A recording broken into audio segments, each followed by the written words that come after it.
What's up, everybody? Cider here, and we are going to go ahead and go over some of the um, attributes and skill trees for the Summon Mancer. I call it Zookeeper, Fishy Mancer. There's a whole bunch of different names for it. It's got a bunch of wild names. So I'm going to go over for hardcore.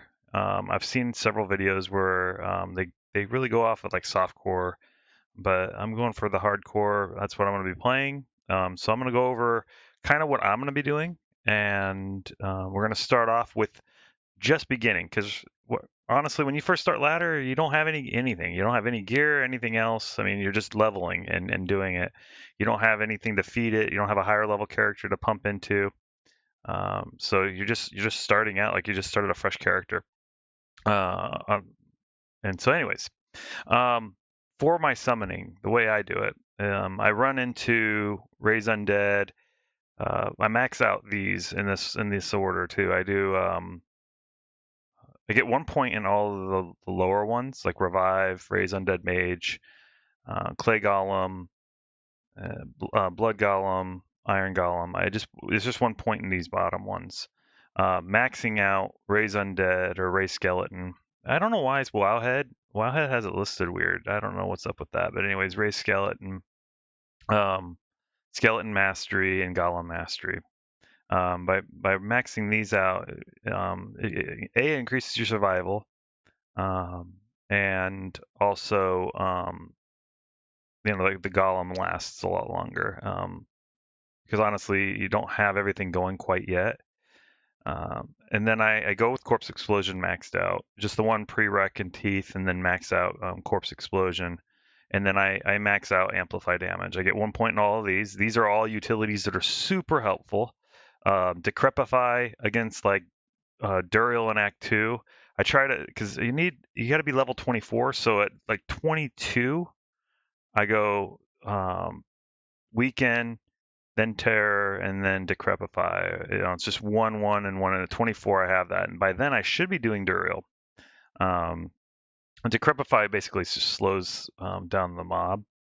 Uh, they it's a huge benefit. And then along with the Clay Golem, it just slows everything way down so that you're able to survive. You don't have to worry about getting punched in the face. And your skeletons last longer. Honestly, it works better against bosses. Life tap is also really beneficial too early on, because life tap, what it is that every time your skeletons and your merc hits the creature that's afflicted by it, they gain life back.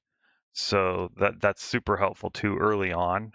Again, I have two different builds. One's from when I first start leveling and as I'm leveling on what I'm doing, and then once I get to hell and I'm already farming gear and I'm already established and moving on to the more end game build, and the build that would be used for farming Ubers. But yeah, this is where I will start working at when I start doing it. Is just I typically go with the 15 points.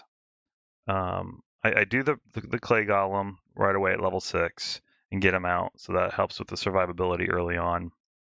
And then just start cranking out these two, getting 1 point in each of these as you go, and then start maxing out corpse explosion. That that's like the bread and butter. The whole point of the build is to summon a bunch of like a bunch of skeletons, and have the clay golem along with the merc kind of hold everything in place, and then just nuke it down with the corpse explosion.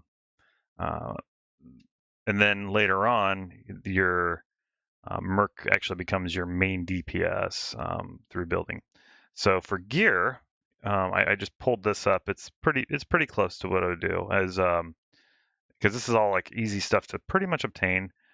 Spirit Crystal Sword, fairly simple to get. It's just a Tall, a Thul, an Ort, and an Amrune, and a 4-slot Crystal Sword, which you won't be able to get until Nightmare.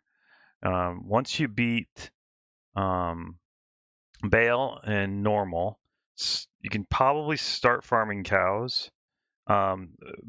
Even before this, before you get Spirit or being able to find a Crystal Sword that you can make 4-socketed, Um, in Act 2, you should be able from Drognen to be able to purchase. You have to sometimes you'll have to go in and out of town a lot, but you should be able to find a +1 to necromancer skills. It's a little expensive, but in the end, it's totally worth it.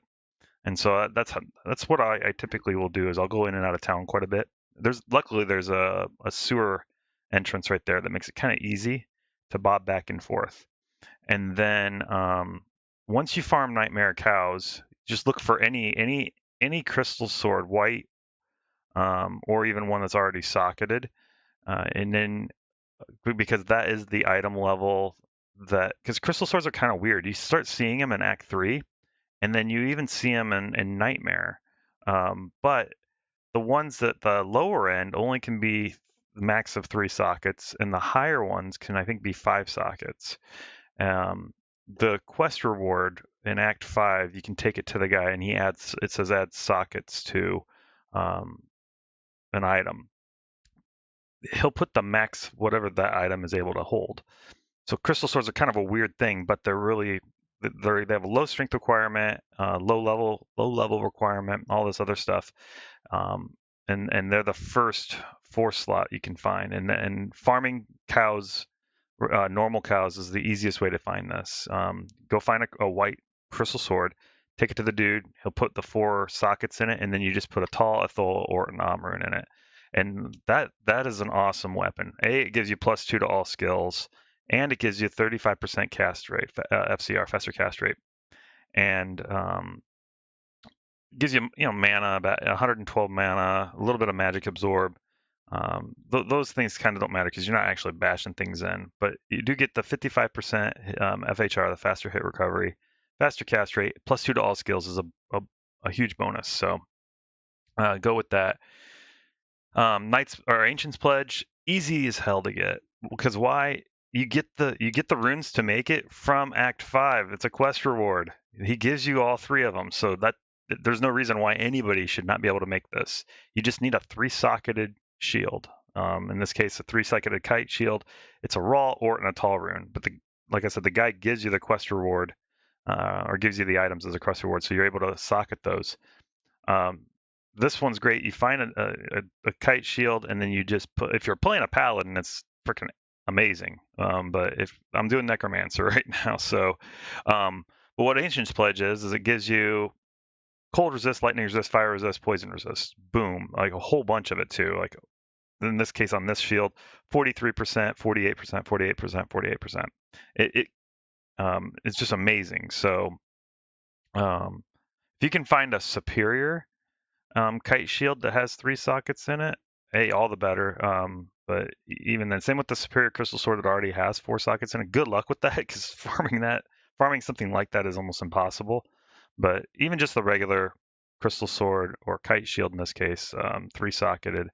Again, the runes are provided to you automatically. It's just do the quest in Act 5. He gives you the runes.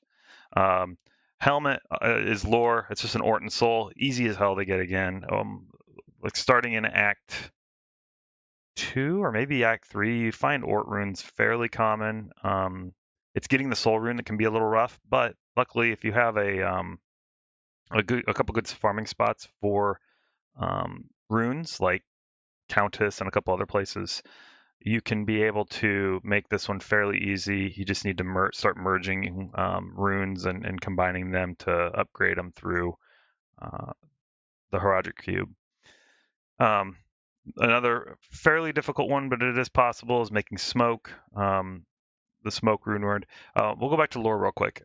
Lore gives you +1 to all skills, +10 to energy, 30% lightning resist, a little bit of damage reduction, and that's pretty much all it does. I mean, there's other things on there like 2 mana after each kill, stuff like that, but it's not inconsequential. It doesn't really matter.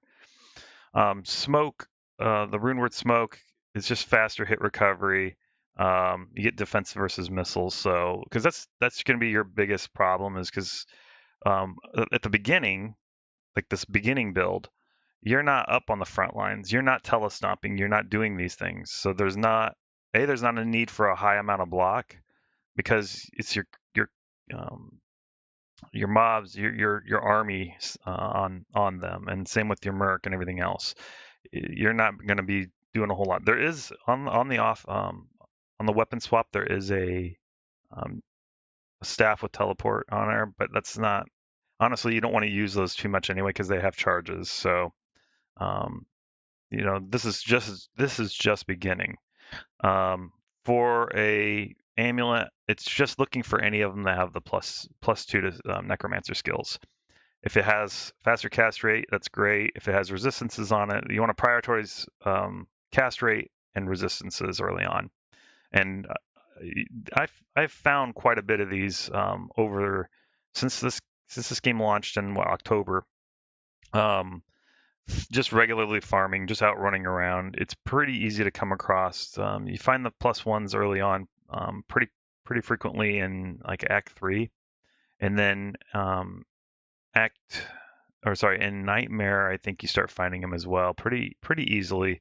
You're just looking for something that has +2 to your skills, Necromancer skill levels, and then like again, faster cast rate, resistances. Boots, starting out, kind of hard to find stuff. I just look for stuff that's got resist on it. Resist, and if it's got other benefits, faster run walk is always a benefit, just to get out of there, and it also makes the leveling process a little faster. Um, Rings, same thing. It's kind of hard to find stuff. Nagel ring drops pretty frequently early on. I think I've found lots of Nagel rings running around Act 2 doing stuff in normal. So that would be, if you can find one, equip it. It's a great one to have. If not, you're just looking for stuff to prioritize faster cast rate and resistances.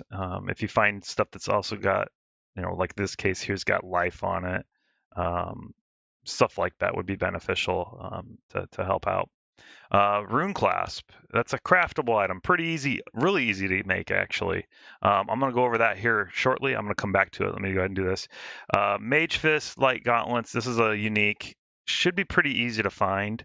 If not, you just, again, try to prioritize faster cast rate and resistances in the event that you don't find it. But this unique is pretty common. And it just gives you more defense and faster cast rate. That's the whole reason why I'm wearing it, because early on you're a little bit more squishy, and you just need to be able to be casting out the corpse explosion and getting amp damage out. It's just so back. Oh, and then for the runes or the charms, I mean, for your charms, you're prioritizing resist. If you can find early on, I think starting in Act 4 of normal, maybe Act 5 of normal, you can start finding these grand charms that have considerable amount of resist on them.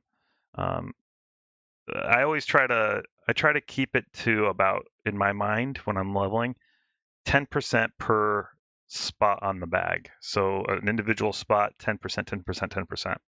If you kind of keep that, you keep your inventory kind of clean. But these each have 30 on them.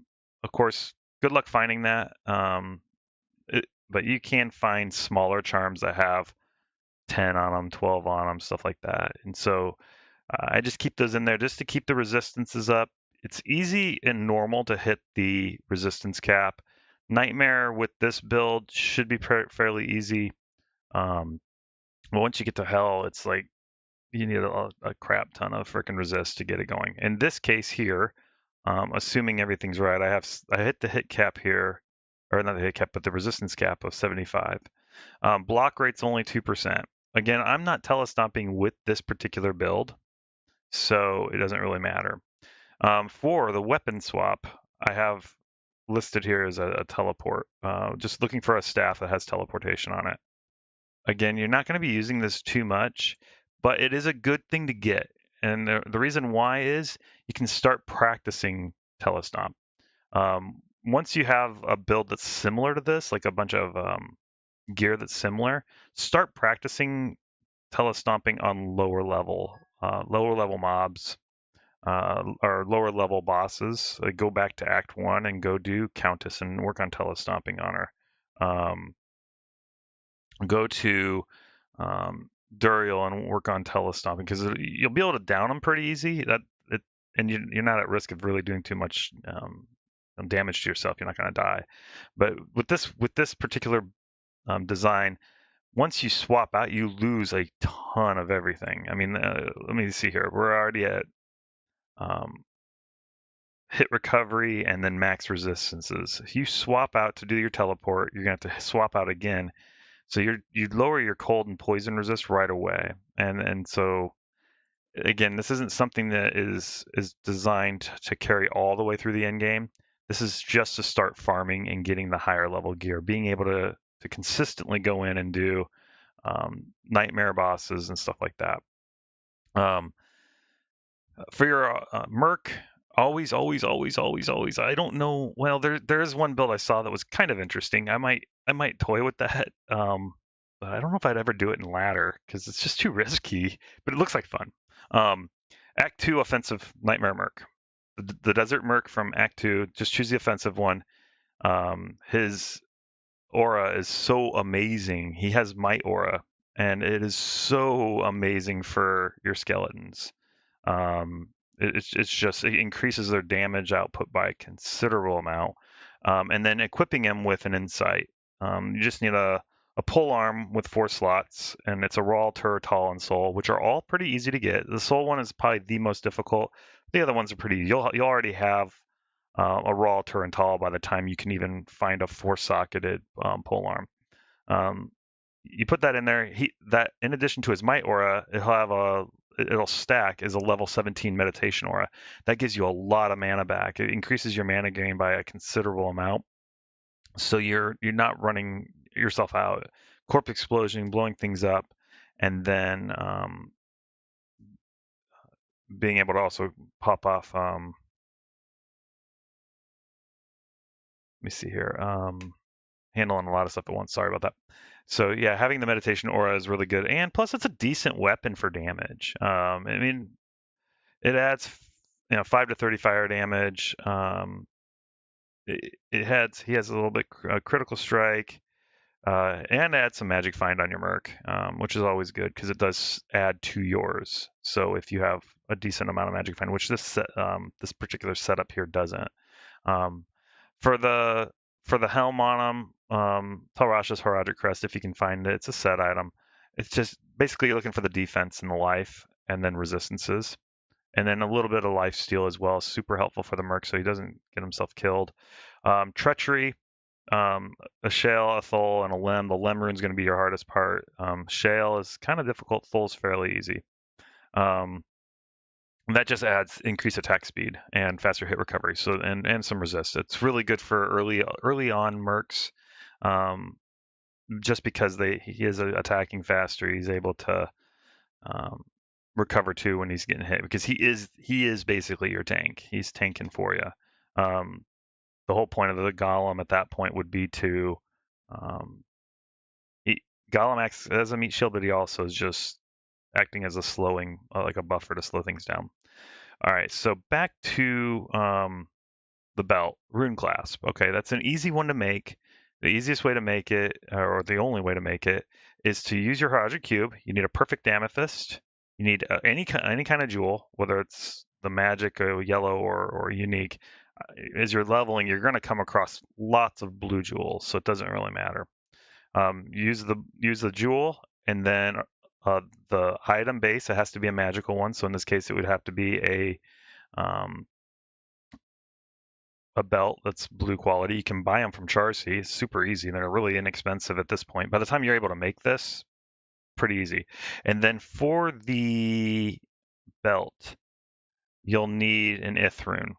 So you put that all together. So you put a perfect amethyst, a random jewel, an Ith rune, and then a blue belt that you bought from Charcy for like 1,000 gold. You drop it in the Heraldric Cube, hit transmute, and it's guaranteed to give you between plus 10 to 20 mana, regenerate mana 5 to 10%, and then you also get a faster cast rate of plus a certain percent. So and it also comes with random prefixes. I'm gonna go over that real quick. If it's a eye level of 1 or 1 to 30, he only has one affix, like of the whatever, or either a prefix or a suffix. The higher the item level, if you find one out in the world, for example, as you're grinding in um, like Nightmare or Act 1 or something, and you're able to make this item, it would be higher level. It'd be in this eye level 31 to 50. So it would have a 60% chance of having 2 affixes, which means it'll have more stats than just the guaranteed stats. So that's how that works. So, but even just starting out, just beginning, this one here has obviously whoever designed it or created it had these extra stuff on there, but it doesn't really matter. You're creating this belt for the purpose of having the faster cast rate, the regenerate mana percentage, and the plus to mana. If you can find it and keep making it, if you have enough perfect amethysts, which are fairly easy to make, just keep combining the lower levels until you get to perfect. You should be able to have perfect by the time you're done with Act 2. It's pretty easy to make. I think perfect gems come, especially if you're like out doing like the Tal Rasha tombs. There's lots of them that seem to drop there. That and runes, so it's pretty easy to come by. So making this belt early on should be fairly easy. It requires level 35, so you'll be wearing it right because you'll start in hardcore. You probably want to start Nightmare at a level 30, around level 30, or a little higher than that. So you'll be making this right around Nightmare, beginning it, which is really good because that's when you need it the most anyway. Finishing the game in normal mode, you can probably do it completely naked and beat it easily. This is more for like starting out Nightmare and getting this going, and then starting to farm both normal and Nightmare, doing normal cows and whatnot. And then for once you've already hit like level 75, you're higher up. Actually, I got this build set for 99, the end game build. You're gonna respec because you're not gonna need all the points in amp damage. Amp damage, the only thing that amp damage does by putting points in it is increases its radius, so you can get more in it. But as you get more and more gear, you won't need it as much. I've seen builds. In fact, I saw some videos yesterday where people were maxing out amp damage, and honestly, you don't need to at the end game once you have freaking gnarly gear. Instead, it's better to put those points somewhere else for survivability. Um, you have, and I'll go over the gear here in a little bit, but for the end game, like I already start getting, I've been farming with this set here or something similar to it, and farming. Um, Once I have the gear that's I'm looking for, specifically a homunculus, that I'll go over that item in a minute. But getting things like that, it's time to respec and try to do it. The same stats are true here. You're going to go with the 20 in the Ray Skeleton and Skeleton Mastery. That's almost always a given. But you're going to switch it out. You're going to go with still Corpse Explosion, but instead going with Bone Wall and Bone Prison, being able to have those maxed out. And the reason why is this is starting to get ready to do stuff for Ubers, having the what's it called? Oh, was it armor? The bone armor? It says spike armor here. I don't understand that, but bone armor. It gets its bonuses of damage absorbed for each point put in here. These are really helpful um, if you're getting kind of stuck with some stuff, especially in Hell. It's really helpful because Bone Prison's really good. Puts stuff around them, puts a cage around them, and then Bone Wall creates this like circle of bone around you that will help kind of shield you up and protect you just in case. It's kind of like something's going kind of haywire. And then this build varies a little bit from the leveling build. Still having the point in Decrepify, but also having a lower resist and dim vision. These are more just for utilities. Decrepify is super helpful in Ubers, running Ubers. Life tap again is still as you're leveling, as you need to cap off like your Merc and stuff like that. You just put life tap up real quick and then switch back over to the normal burst amp damage. It's one point in all of these because by the time you have all of this other gear, farming it and doing everything else, you're getting so much plus me see here. I don't think it says here. It doesn't. I was looking to see how much plus. Maybe it's in here. I'm looking to see how much it has. Oh, yeah, I can highlight it over here. I don't like their build here. It's similar to it, but mine's slightly different. I think. No, it's similar. It's almost identical. It's close. Um, but yeah, the because as you're maxing it out here, this one's got 42 in the skeleton mastery. Because as you put 20 in there, you're getting +9 to all skills, 6 to summoning skills, and 7 to necromancer skills. So that's another 22 gain on that. So and it goes back here, like this one here. You got 1 point for the base, and then but you're getting with all the gear, you're getting +9 to all skills, +4 to curses, and +7 to necromancer skill levels based off the gear. So you're gaining 20 on this particular tree. You're gaining 20 points. So as long as you have 1 in there, you're gonna max out amp damage or automatically like through the soft talents. So the radius is going to be, in this case, 15 yards. I mean, that's large enough. You don't if you're putting all your points into curses and maxing it out, the radius is really big, but 15 yards is far enough. I mean, that's a good chunk of your screen, so it really doesn't really matter. And the mana cost on it's relatively low too. And the same goes for these other ones. Having 1 point into it, 1 point into revive, and then after you get all the other 9 to all skills, 6 to summoning, and then 7 to the necromancer skill levels. This basically becomes the equivalent of 23, which allows you to have gosh, I can't remember. I'd have to let me see if I can mimic this in Wowhead. 9 to all skills. Let me see here if I can do this. Actually, 9. Let me do the math here real quick while we're here. 9 and then so 16 to all skills. It's the only way they do it here. 16 to all skills. That way I can give the breakdown here. And then what? 6 to summoning. All right, let me do that real fast while we're here. Oops, one too far. How about poison and bone? None in there, and then 4 to curses. And let me add 4 here real quick. There we go. That looks a lot like the setup.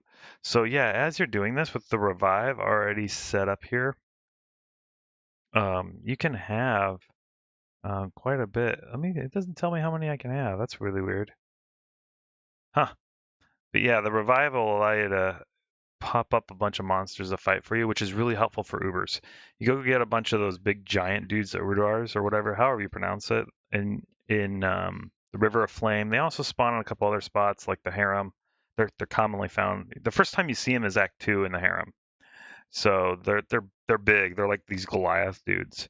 And so you're able to revive them, and then the duration of this is 3 minutes. So you have basically once you've revived them, you have 3 minutes to get to the portals that you made for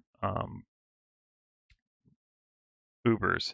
And this build will do Ubers easily. This build, not so much. It can, and I don't have a doubt in my mind that it can do it, because you still have revive, you still have amp damage, and you have decrepify for Mephisto and what's it called? Mephisto and Bale. You need that decrepify on.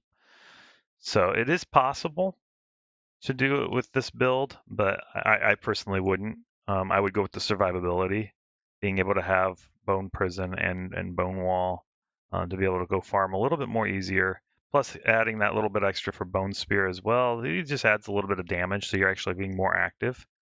And this build is designed around telestomping, so it's good. You can teleport back out and then Bone Spear as you need to, casting amp damage and then Bone Spear or Decrepify Bone, just being able to do some more damage.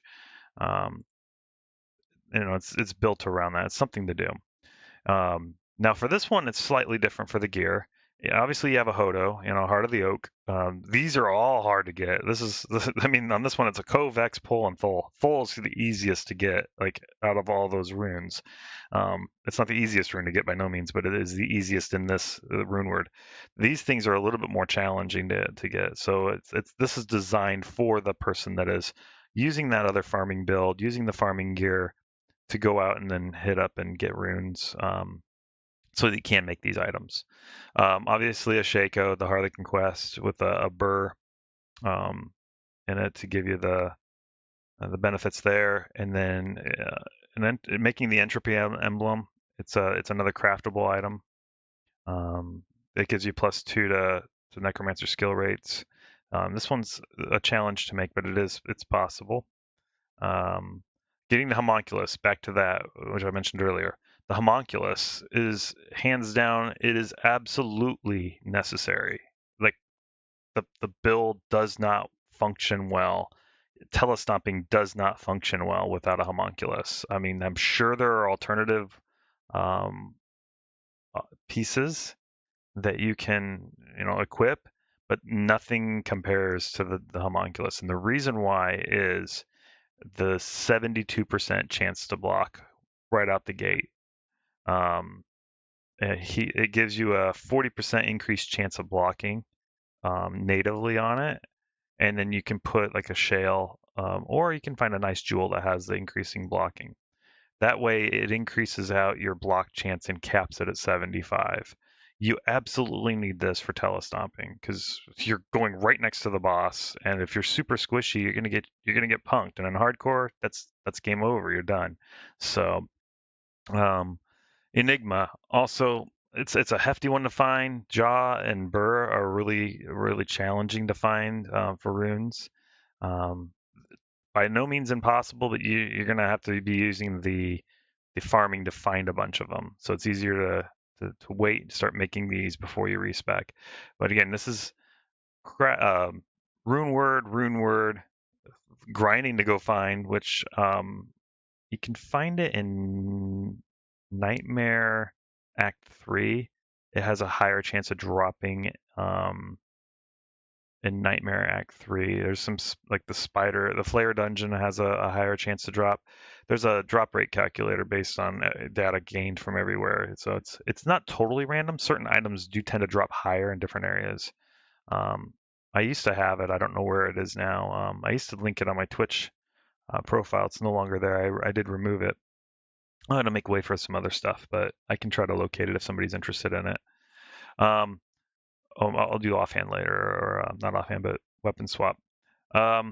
Sandstorm Trek for unique boots. Again, these are all getting a Stone Touch ring. SOJ, getting that. Again, this is back to your farming already, then get the SOJ. This Mithril Coil is Verdungo's Mighty Cord. It's okay. I prefer Arachnid Mesh and stuff, but I don't know. I don't like this. But Trangle's Claws is also a given. You need to have it. It gives you the +2 to curses, which is great, but it has the faster cast rate on it, and that's really good. And it comes native with 30% cold resist as well. Gems and charms going in here. Charms all looking for resistances in life. Hardcore mode, that's essentially what you're looking for. You want to be able to pad your health pool and pad your resistances so that you're not getting killed, especially with Conviction Aura in Hell. That's because the Conviction Aura lowers your resistances even further, which is just garbage. It's hard.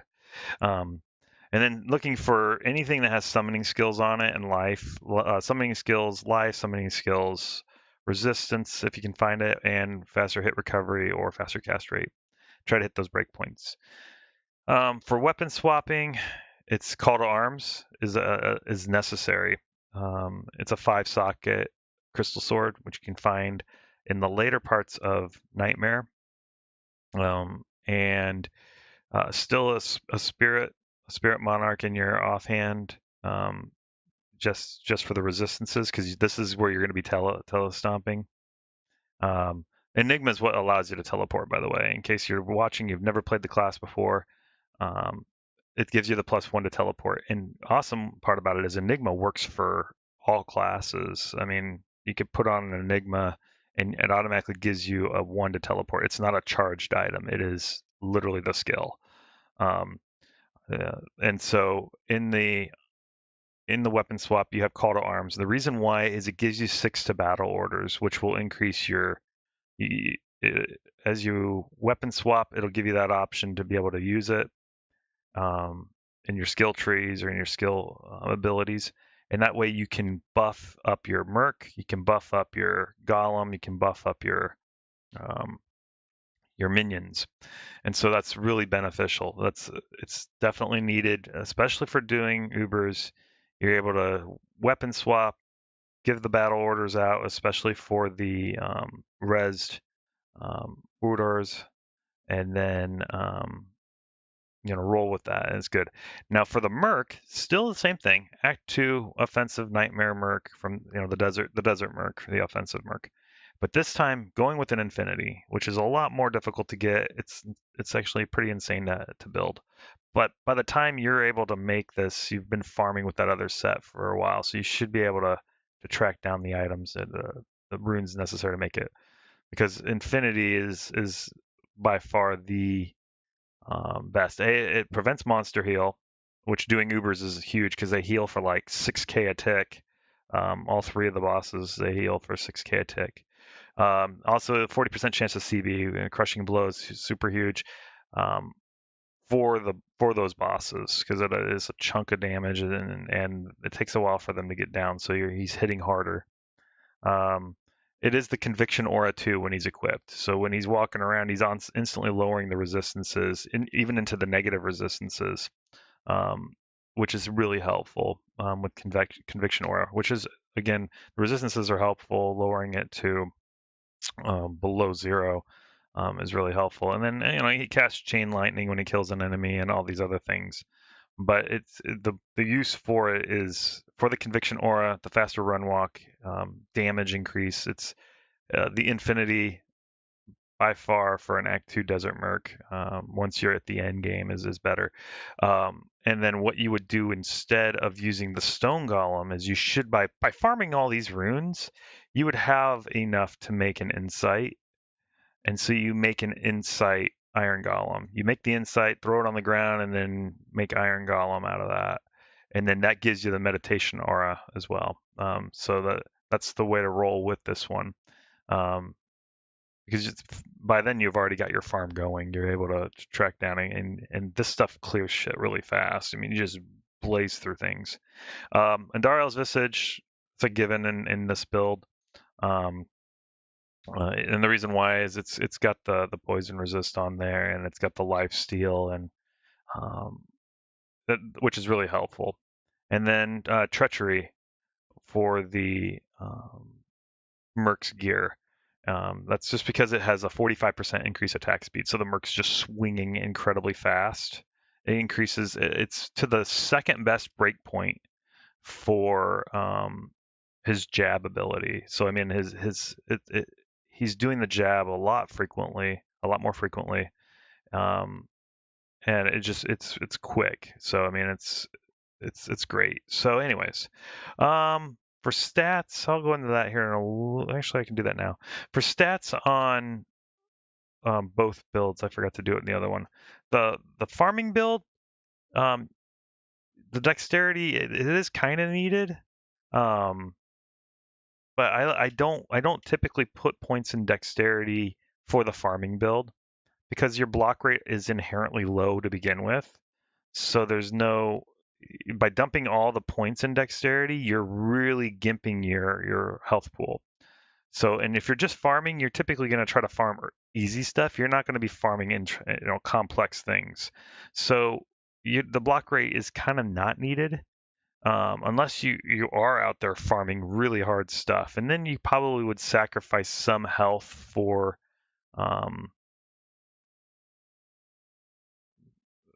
the block rate. But again, this isn't designed for telestomping, so your block rate doesn't need to be that good anyway.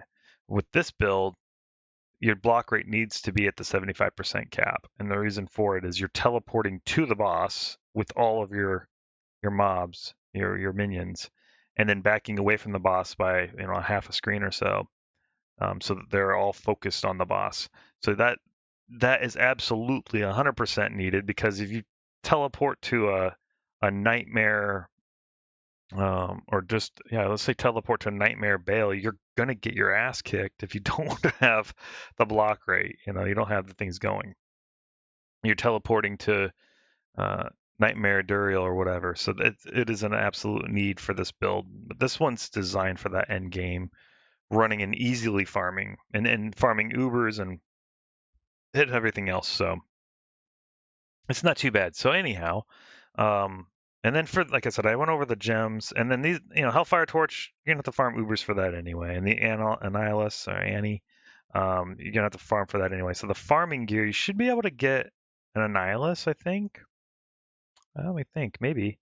But for sure, you're not going to get a Hellfire Torch until you're already running this similar setup here, because doing Ubers with that other build and with that other stuff, it's probably not going to be doable. I've read some people say online that they can do it with a summon Necromancer completely naked.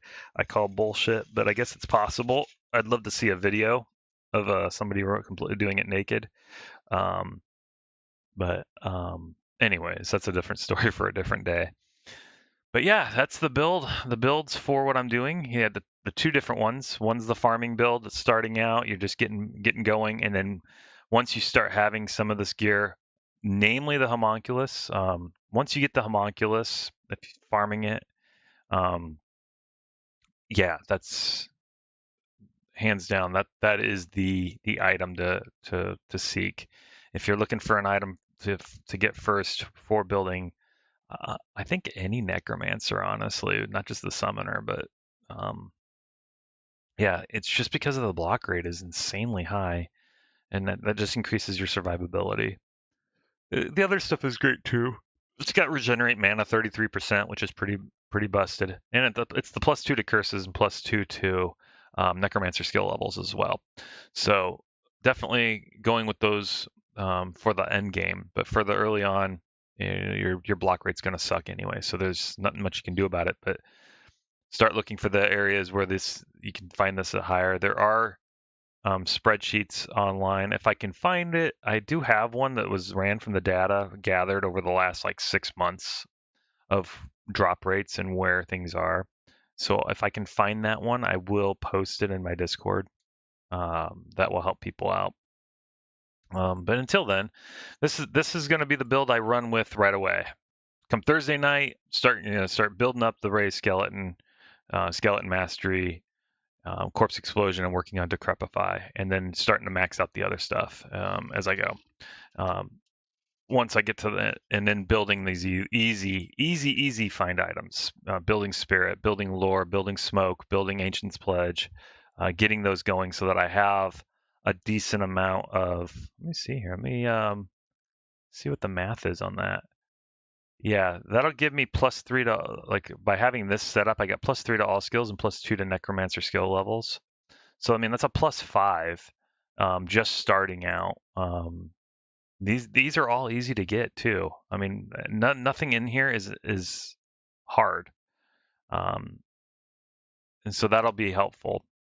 Uh, and then once I start farming and getting the better items, being able to make a Heart of the Oak, being able to make a homunculus, being able to find Harlequin Crest, then I'll be respecking. I'll go to Akara and Act 1 normal, and respec into the other spec that is designed for farming Ubers, that is designed for the really high end grind from like 95 to 99. That makes getting there a lot easier.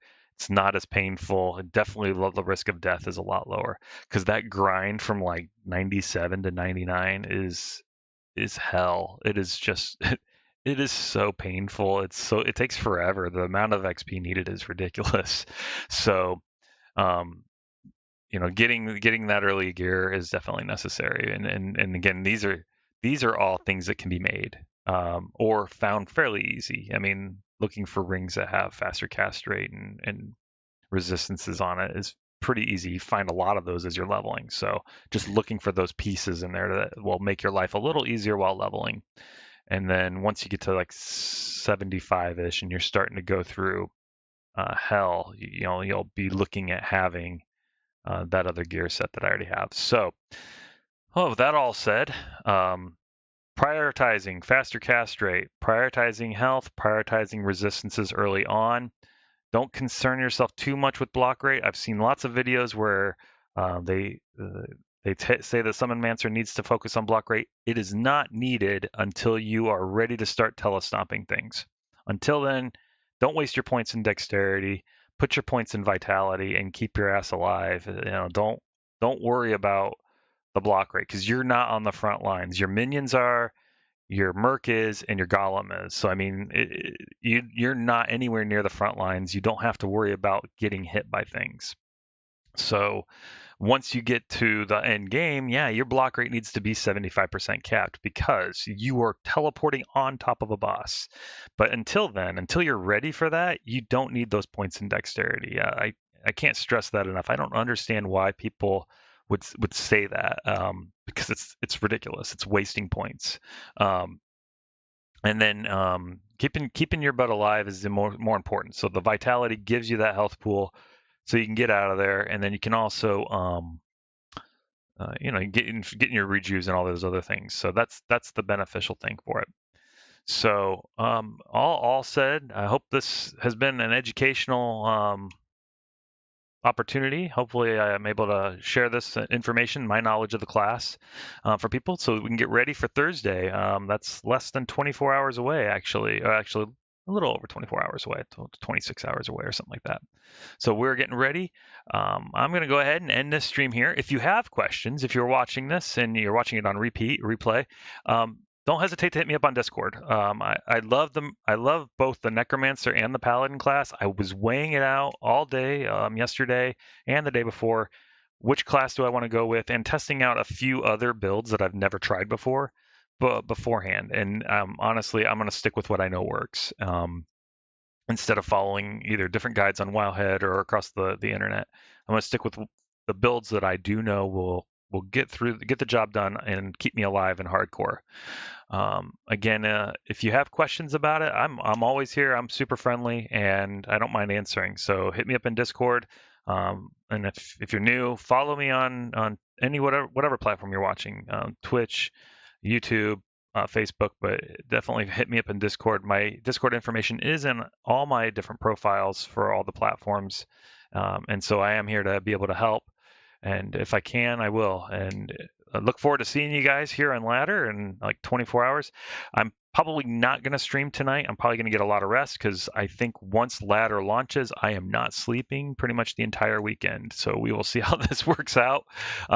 Old people, we have that problem of no sleep takes a big pinch on us, pretty big. So yeah, it's a pretty decent build setup, and I hope I was able to help somebody out by watching this and help to explain the differences in between these builds and what you might find in these guides online. Again, I don't agree with most of them, and I tried some of them already, and I'm like, this is a way to get killed. This is not a way to live. So thank you guys again so much. We will see you guys probably tomorrow. I may come on tonight. I don't know yet. We'll see. But until then, you guys be safe. You guys have fun. Enjoy the things that you do, and we'll see you next time. All right.